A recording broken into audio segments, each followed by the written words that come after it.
Hello guys, kumusta? Kumusta? Hagad ang lala nyo. Day off ko ngayon. At tapos na akong magluto.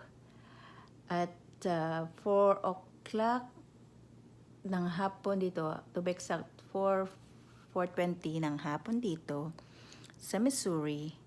So, today is November 11, 2020. No, not today. Panlina naman ako. Today is the 21st ng November. O, di ba? Ano pa lang, kabubukas pa lang ng mali na kaagad. Pasensya naman. So, update, hindi talaga ako, hindi talaga siya yung dire-diretsong vlog, no?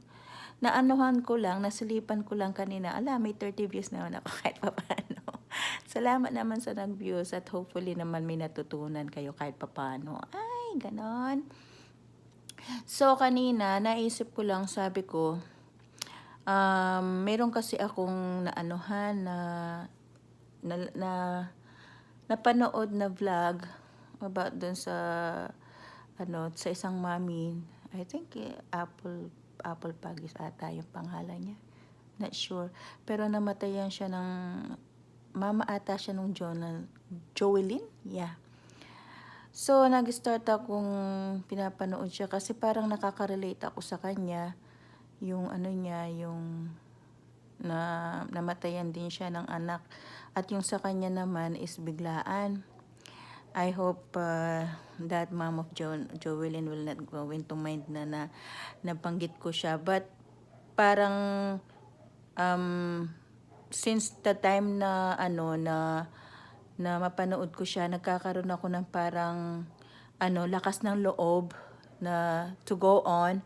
Parang in a way, humuhugot ako rin sa kanya na although alam ko napakasakit ng dinadanas niya ngayon. I think this is the 24th day nung pagkawala nung anak niya, and yung anak niya is if I'm not mistaken, kaka 18 years old lang ata or 19, ganun. So, sabi ko namatayan naman ako ng asawa sa napakaikling panahon namin na magkasama. Tapos, wala pang 2 months, sumunod yung father ko. So, ayokong umiyak. So, ayun. Sabi ko, mas masakit siguro, sabi ko, kung mas masakit yung nararamdaman niya siguro. Kasi, I know, mas masakit.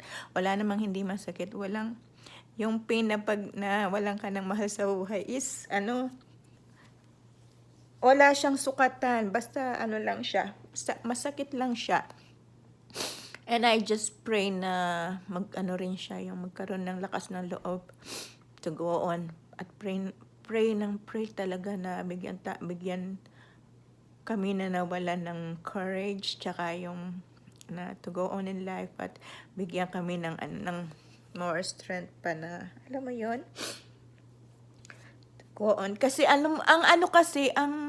sorry guys, naging emotional lang ako kasi hindi mo kasi maaalis yun na tulad sa akin, today is 21st, so sa 3 magtatatlong buwan nang wala yung husband ko. So yung pain actually hindi siya yung yung mas sobrang sakit pag bago, of course, sobrang sakit. Tapos from day to day, maiisip mo, maiiyak ka. Tapos parang mamamanhid ka na lang. Tapos dumating din yung point na parang sinisi ko pa yung sarili ko, na sabi ko, if nalaman ko lang na ganun pala ka ikli nung pagsasama namin nung husband ko, sabi ko sana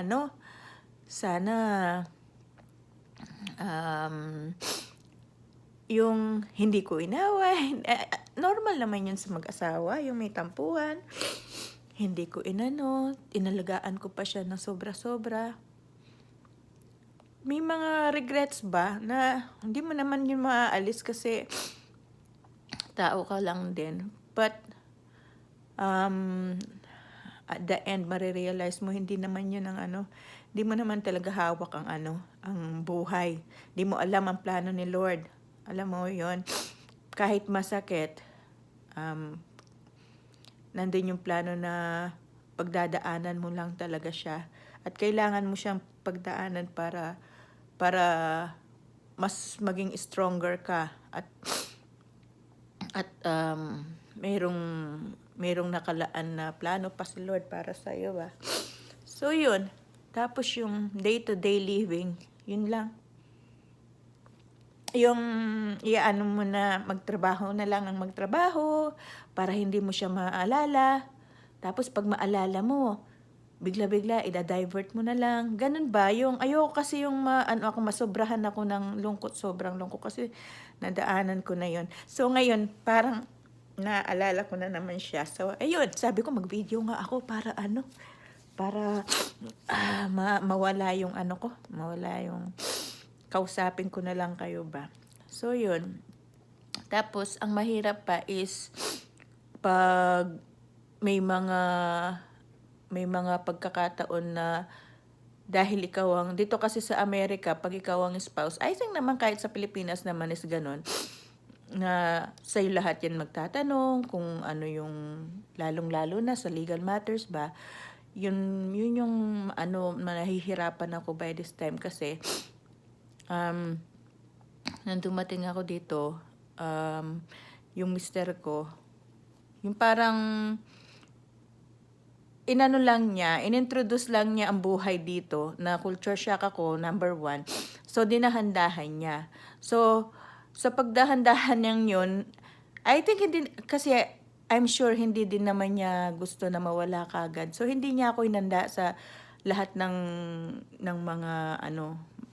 mga mangyayari, ganun. Sino ba naman ang mapapaghandaan? Although kahit naman napapag-usapan namin kasi before pa ako dumating dito, matagal naman kaming magka-relasyon ng husband ko way before pa.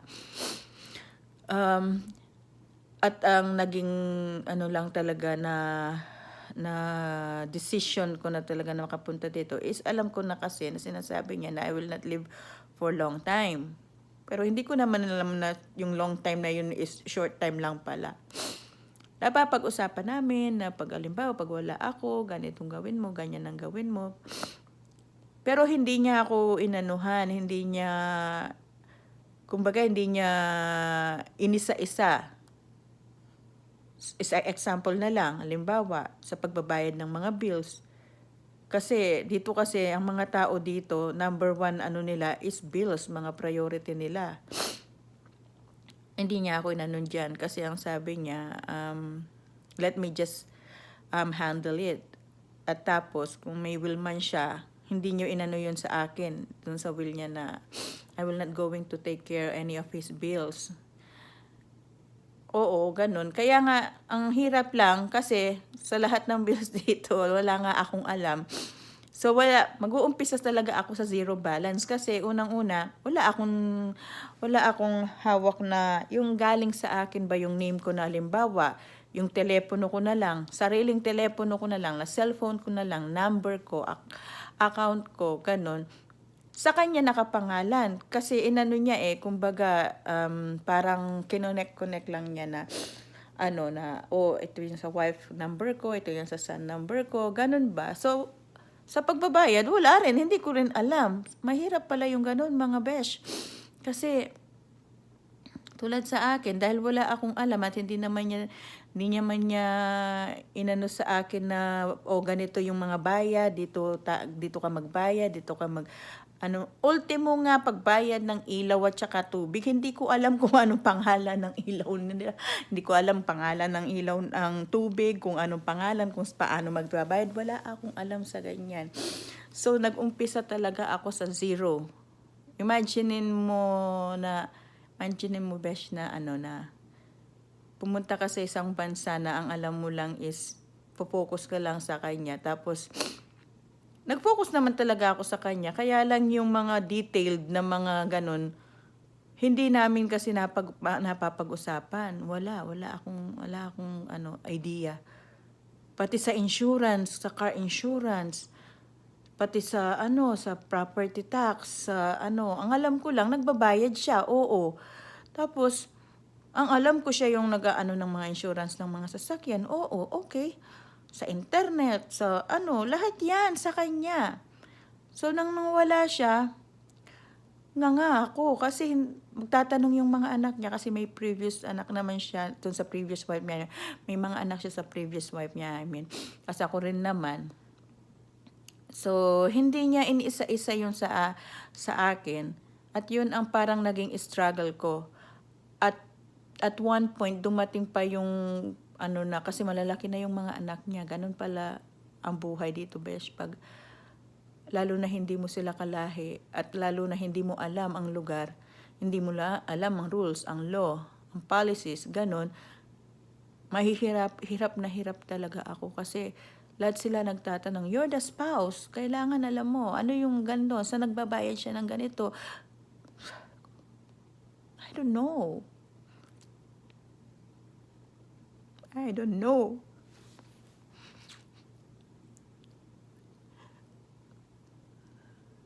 Kaya sabi ko, ang hirap parang yung nag-uumpisa ka sa na nasa nasa isang limbo ka na na hindi mo alam kung saan ka pupunta, saan ka mag-uumpisa, ganun.